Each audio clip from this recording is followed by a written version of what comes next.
Perkenalkan, nama saya Dewi Retnowati. Di sini saya sebagai presentator pertama akan menjelaskan tentang pengertian dari metode drill. Baik, saya langsung mulai saja. Metode drill adalah suatu cara mengajar di mana siswa melaksanakan kegiatan-kegiatan latihan agar siswa memiliki ketangkasan atau keterampilan yang lebih tinggi dari apa yang dipelajari. Baik, menurut Nana Sujana, metode drill adalah suatu kegiatan melakukan hal yang sama, berulang-ulang secara sungguh-sungguh dengan tujuan untuk memperkuat suatu asosiasi atau menyempurnakan suatu keterampilan agar bersifat permanen. Jadi, maksudnya dari metode drill ini adalah setelah guru itu menjelaskan suatu materi, kemudian guru itu memberikan semacam kegiatan latihan-latihan kepada siswa guna untuk membuat siswa itu lebih terampil, lebih paham dari apa yang disampaikan oleh guru.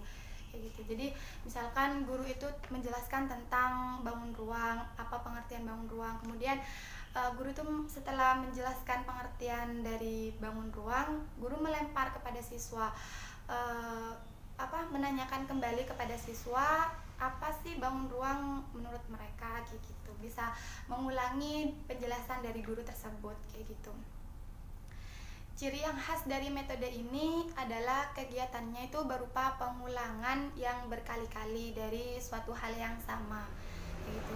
Jelas banget di sini kalau namanya saja metode drill, yaitu kegiatan latihan. Jadi kegiatannya itu ya diulang-ulang gitu, apa yang dipelajari diulang-ulang supaya siswa itu lebih ingat di otaknya, kayak gitu.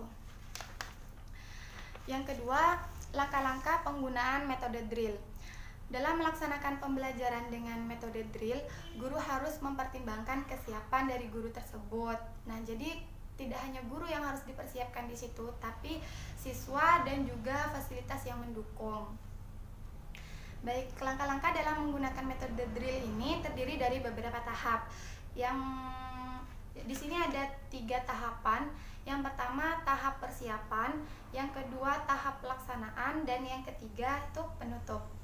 Nah, di tahap persiapan ini ada beberapa hal lagi yang perlu dilakukan oleh guru. Yang pertama, merumuskan tujuan yang harus dicapai oleh siswa. Jadi sebelum kegiatan pembelajaran itu dimulai, guru itu harus menjelaskan terlebih dahulu menjelaskan terlebih dahulu tujuan yang akan dicapai oleh siswa. Misalkan materi hari ini tentang bangun ruang. Nah, di situ guru harus menyampaikan kepada siswa tujuan dari pembelajaran bangun ruang itu seperti apa, kayak gitu.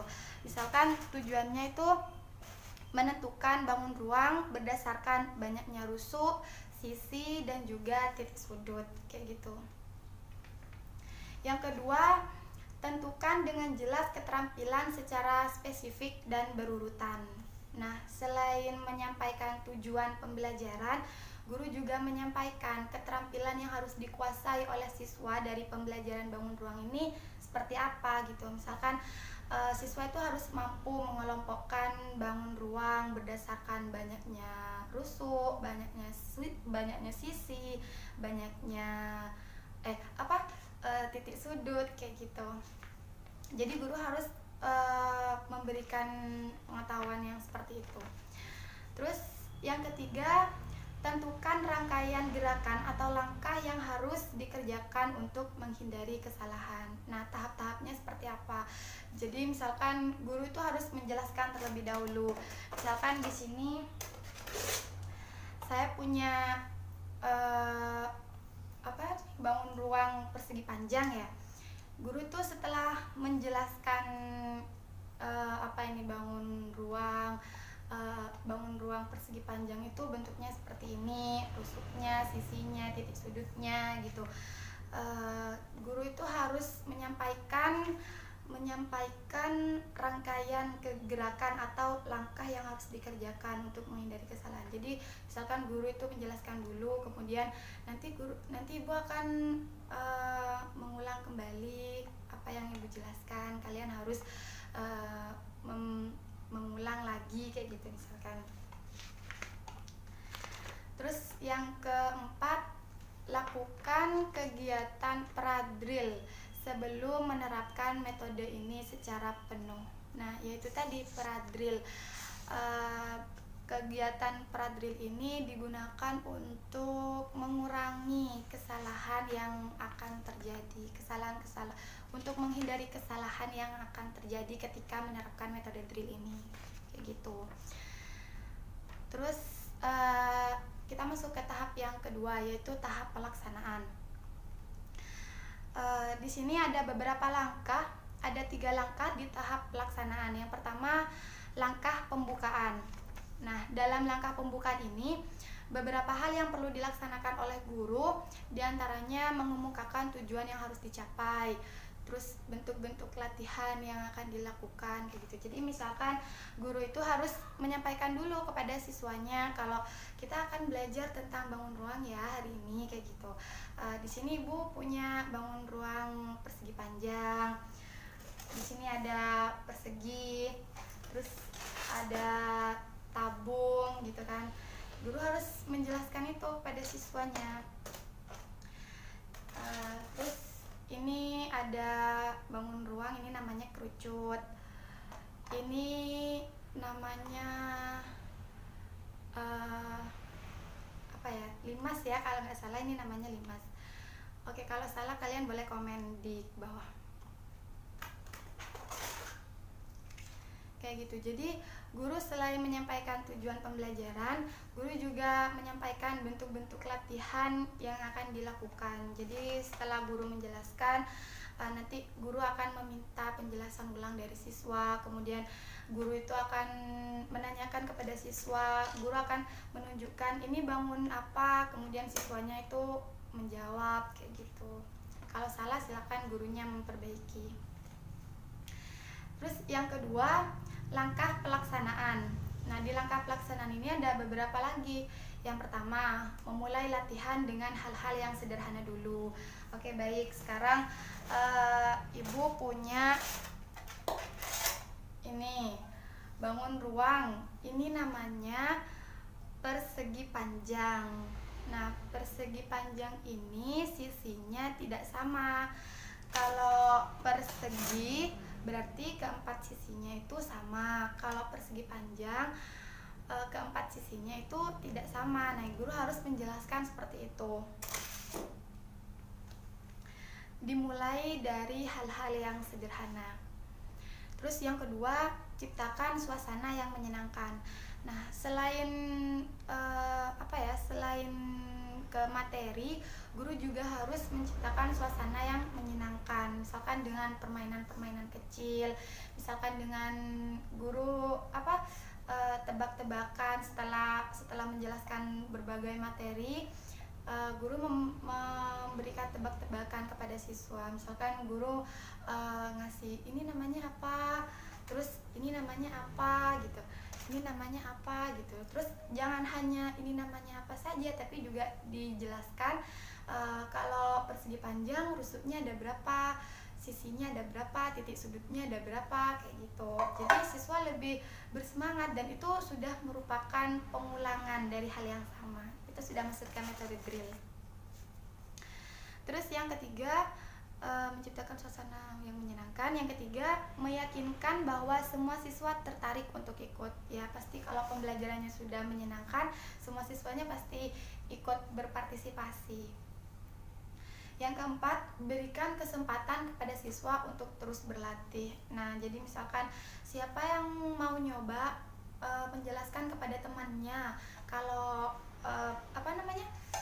persegi panjang itu sisinya ada berapa, coba tunjukkan kepada temannya. Terus kalau lingkaran itu titik sudutnya ada berapa, coba jelaskan, kayak gitu. Jadi nanti tidak hanya yang terjadi itu tidak hanya interaksi satu arah gitu, tidak hanya gurunya saja yang memberikan materi, tapi siswanya juga memberikan materi, ya semacam itu.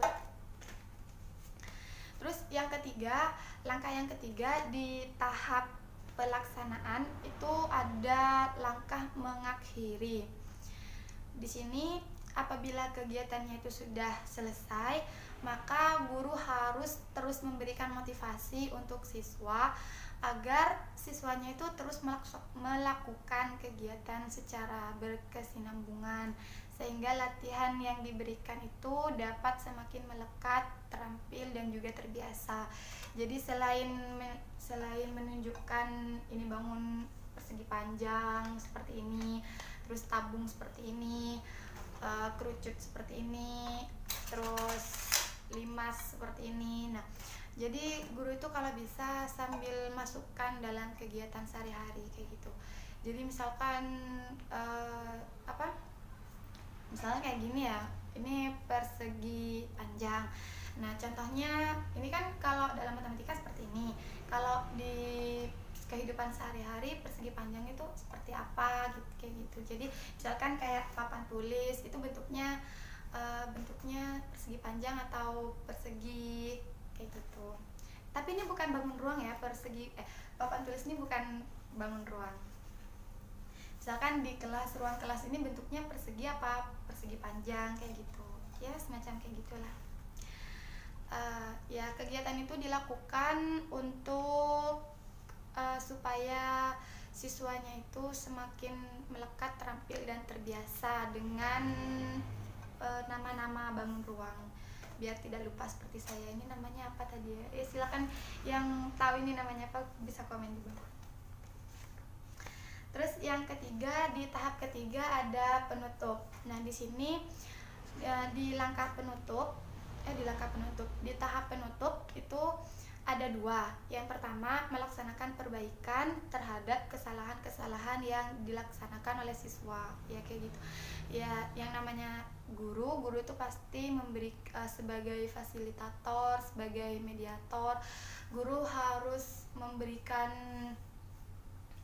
perbaikan, memberikan evaluasi terhadap pembelajaran yang sudah dilakukan di dalam kelas kayak gitu. Kalau enggak ya berarti siswa itu tetap terbelenggu dalam kesalahan itu.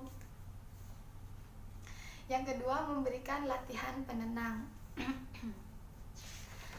Nah, baik, itu saja yang dapat saya sampaikan dari pengertian metode drill dan juga langkah-langkah penggunaan metode drill. Selanjutnya untuk poin-poin yang lain akan dijelaskan oleh presentator kedua dan ketiga, keempat, dan selanjutnya. Baik, terima kasih. Saya akhiri. Wassalamualaikum warahmatullahi wabarakatuh. Baik, saya akan melanjutkan mengenai penjelasan tentang metode drill. Setelah kita mengetahui apa itu metode drill dan bagaimana langkah-langkahnya, di sini kita akan belajar mengenai kelebihan dan kekurangan dari metode drill ini. Yang pertama, untuk kekurangan dari metode drill di sini yaitu menghambat bakat dan inisiatif siswa. Dikatakan menghambat bakat dan inisiatif karena di sini dalam metode drill di sini siswa akan dituntut melakukan latihan-latihan yang sama dan berulang-ulang, sehingga siswa tidak dapat berinisiatif dan menghambat juga untuk bakat yang lainnya. Kekurangan yang kedua itu menimbulkan penyesuaian secara statis kepada lingkungan. Sehingga misalkan guru melakukan latihan yang baru, siswa akan juga menyesuaikan dengan lingkungan yang baru tersebut. Artinya latihan-latihan tersebut yang diulang-ulang itu sama, tapi untuk yang selanjutnya itu kan beda. Jadi siswa harus melakukan penyesuaian. Ya. Untuk yang ketiga itu yaitu karena metode drill ini melakukan latihan dengan sama, dengan kompetensi yang sama tapi berulang-ulang, maka metode ini cenderung akan membosankan dan terlalu monoton bagi siswa. Kelemahan yang selanjutnya itu adalah membentuk kebiasaan yang kaku karena bersifat otomatis.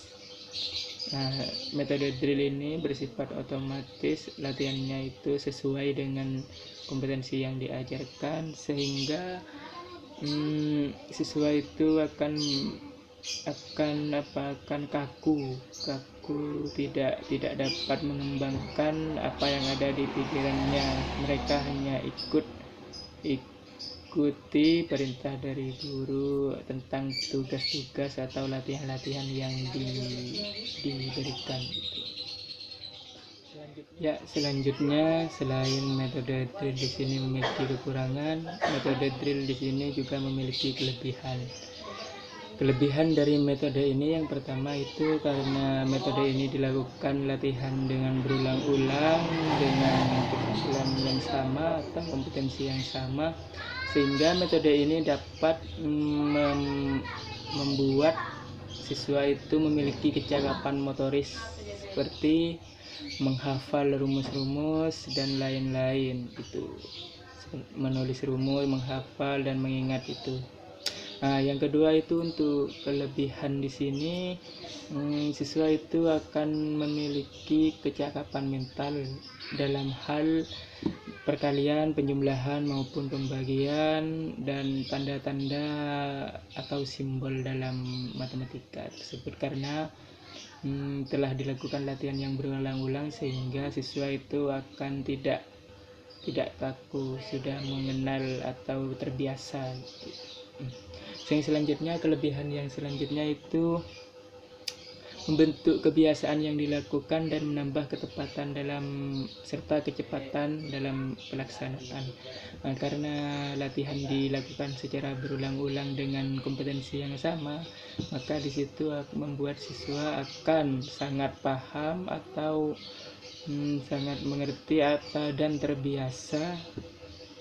Setelah terbiasa, siswa itu akan dalam melakukan kegiatan tersebut atau melakukan latihan-latihan tersebut yang selanjutnya, siswa akan dilakukan secara cepat atau bertambah cepat atau bertambah mudah karena sudah terbiasa dilakukan.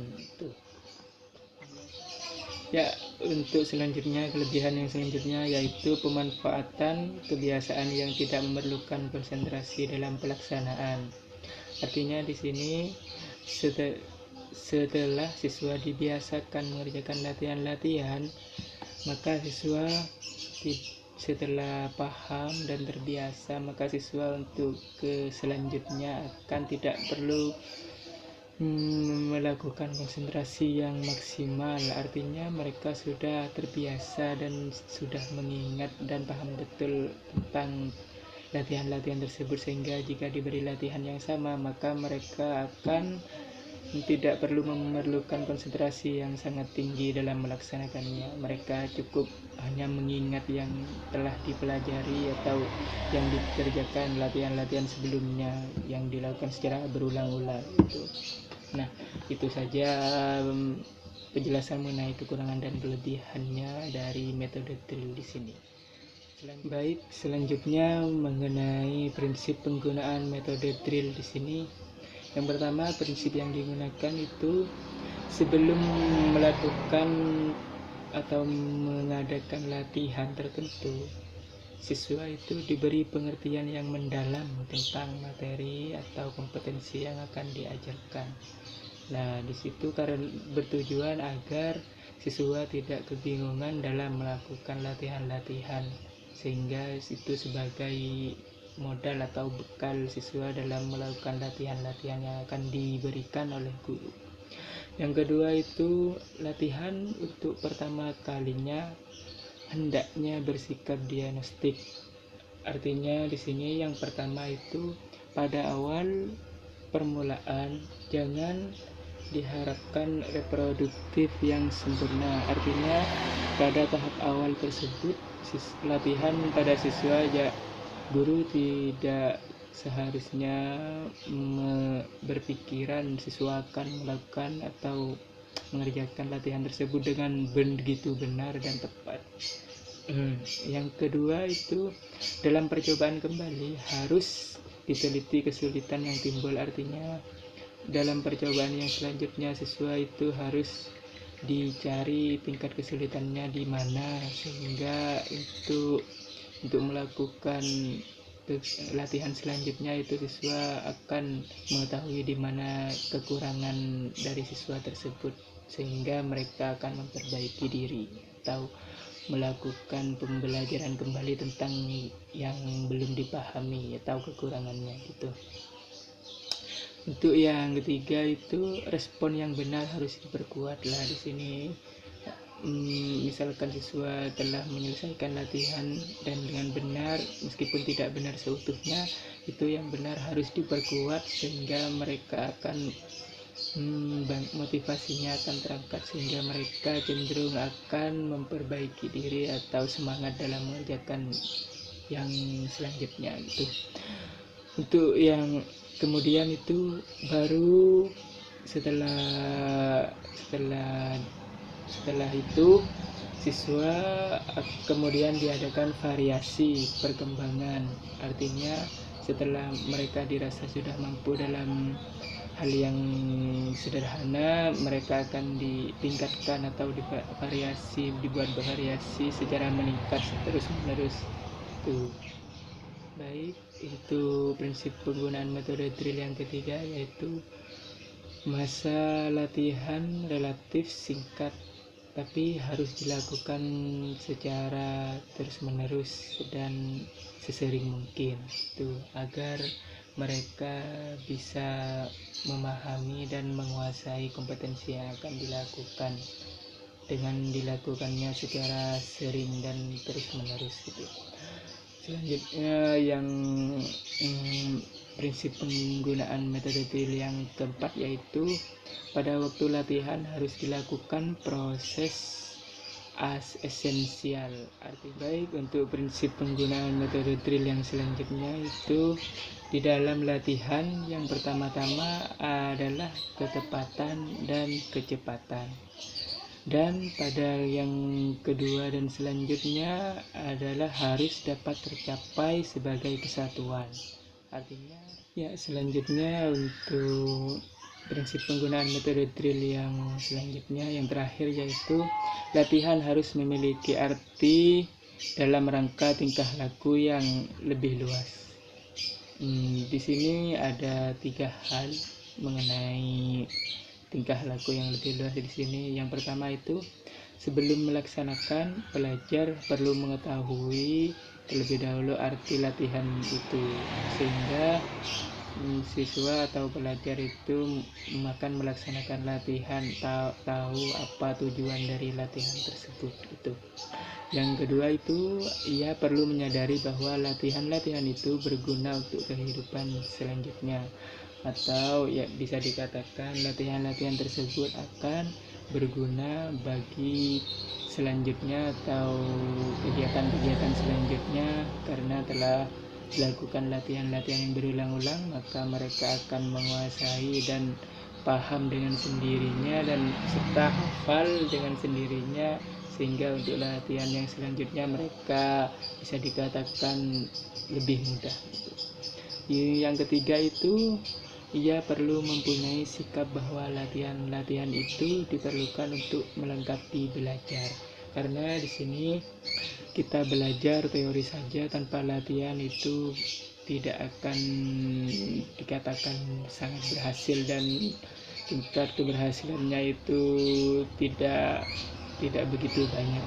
Dengan diadakan latihan-latihan, maka mereka akan memiliki keterampilan atau pengetahuan baru ataupun tambahan pengetahuan mengenai materi atau kompetensi yang diajarkan, sehingga tingkat keberhasilan atau pemahaman tentang kompetensi yang diajarkan itu akan bertambah dengan menggunakan latihan.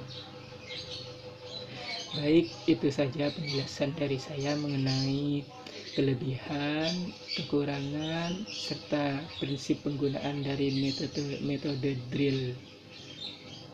Kurang lebihnya saya mohon maaf. Assalamualaikum warahmatullahi wabarakatuh. Assalamualaikum warahmatullahi wabarakatuh. Di sini saya akan menjelaskan mengenai pengertian metode praktik. Nah, metode menurut istilah adalah sebagai suatu cara atau prosedur yang dipakai untuk mencapai tujuan tertentu. Metode juga bisa diartikan salah satu alat untuk pencapaian tujuan. Nah, artinya metode ini harus menunjang pencapaian yang tertentu pengajaran.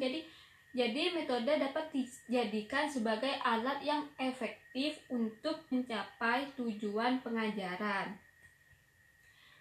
Penggunaan metode dalam kegiatan pembelajaran sangat perlu karena untuk mempermudah proses pembelajaran sehingga dapat menghasilkan pengajaran yang optimal. Bagi guru, metode dapat dijadikan pedoman dan acuan bertindak yang sistematis dalam pelaksanaan pembelajaran.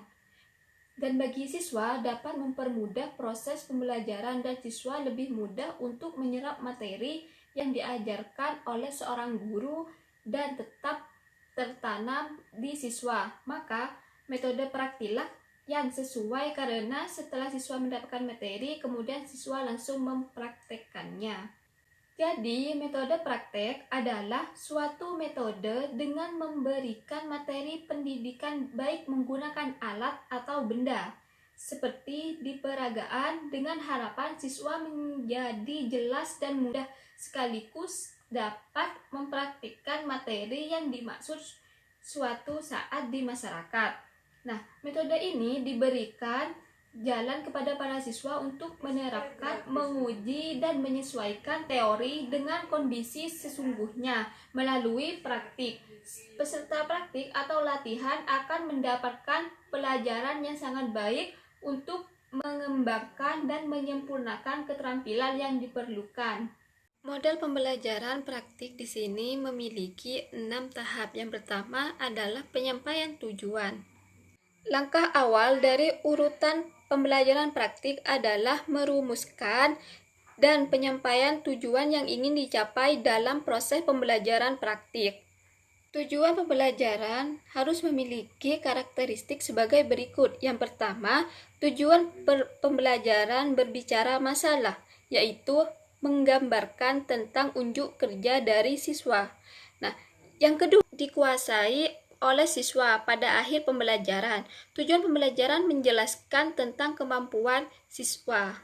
Yang ketiga, tujuan pembelajaran menggambarkan dalam kondisi atau keadaan bagaimana siswa mendemonstrasikan unjuk kerjanya. Jadi di sini siswa itu mampu mendemonstrasikan hasil kerjanya. Tahap yang kedua adalah penjelasan materi praktik. Nah, dalam mendukung materi praktik ini, alangkah baiknya menggunakan metode ceramah. Agar metode ceramah lebih bermakna dan menarik perhatian siswa, beberapa materi pembelajaran praktik ini dapat disajikan melalui media audio visual. Tahap yang ketiga yaitu pendemonstrasian cara kerja. Nah, menunjukkan cara kerja yang benar kepada siswa dengan menggunakan peragaan. Nah, peragaan pada hakikatnya sudah merupakan tahap implementasi pembelajaran praktik. Pada tahap ini, guru praktik harus mampu menyajikan peragaan yang menarik sehingga siswa memahami langkah-langkah kerja dan tahu apa yang harus dilakukan oleh siswa. Yang keempat adalah latihan praktik simulasi. Apa itu praktik simulasi? Nah, praktik simulasi itu ketuntasan dari beberapa tujuan keterampilan melakukan latihan praktik. Praktek yang dilakukan secara kontinu akan menghasilkan kesempurnaan keterampilan motorik. Siswa melakukan latihan dengan tugas yang diberikan dengan tujuan untuk mengembangkan dan mendemonstrasikan keterampilan. Tahap yang kelima adalah latihan pengalihan. Apa itu latihan pengalihan? Nah, yang dimaksud pelatihan pengalihan adalah penggunaan hal-hal yang telah dipelajari untuk menghadapi atau memecahkan hal-hal yang baru. Latihan pengalihan ini mempunyai fungsi yang penting dalam pendidikan. Latihan pengalihan dilaksanakan agar apa yang dipelajari sekolah dapat digunakan untuk berbagai keperluan di luar sekolah. Assalamualaikum warahmatullahi wabarakatuh. Saya Febri Zatu Tijaniyah akan melanjutkan presentasi sekaligus sebagai pemateri terakhir pada kesempatan kali ini. Langsung saja, saya akan menjelaskan poin C, yaitu ciri-ciri dan prinsip-prinsip pada metode praktek. Pada ciri-ciri metode praktek atau yang dikenal dengan istilah demonstrasi dibagi menjadi 3. Yang pertama, kegiatannya bersifat praktek. Yang kedua, lebih mengedepankan pada kegiatan latihan. Yang ketiga, terfokus pada kegiatan belajar produktif. Sedangkan prinsipnya dibagi menjadi 3, yaitu yang pertama, melibatkan dan mengaktifkan indera dengan cara melakukan kegiatan sendiri atau mandiri. Yang kedua, meningkatkan minat peserta.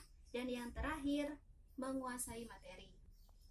Lanjut pada poin yang ke-D, tujuan teknik praktik demonstrasi. Teknik praktik bertujuan agar siswa memiliki keterampilan motorik atau gerak, mengembangkan kecakapan intelektualnya, dan memiliki relasi. Dan untuk poin yang terakhir, yakni kelebihan dan kelemahan metode praktek atau demonstrasi. Kelebihan pada metode praktek diantaranya yang pertama, untuk memperoleh kecakapan motorik. Yang kedua, membentuk kebiasaan untuk menambah ketepatan. Yang ketiga, meningkatkan motivasi dan belajar gairah siswa. Yang keempat, meningkatkan motivasi. Sedangkan kelemahan pada metode praktek juga terbagi menjadi 4 bagian. Yang pertama, menghambat bakat dan inisiatif siswa. Yang kedua, menimbulkan penyesuaian secara statis kepada lingkungan. Yang ketiga, pada pelaksanaan yang berulang-ulang akan terasa membosankan. Dan yang terakhir, membentuk kebiasaan yang kaku. Mungkin hanya ini yang dapat saya sampaikan. Semoga bermanfaat. Dan apabila terdapat kesalahan, saya memohon maaf yang sebesar-besarnya. Wassalamualaikum warahmatullahi wabarakatuh.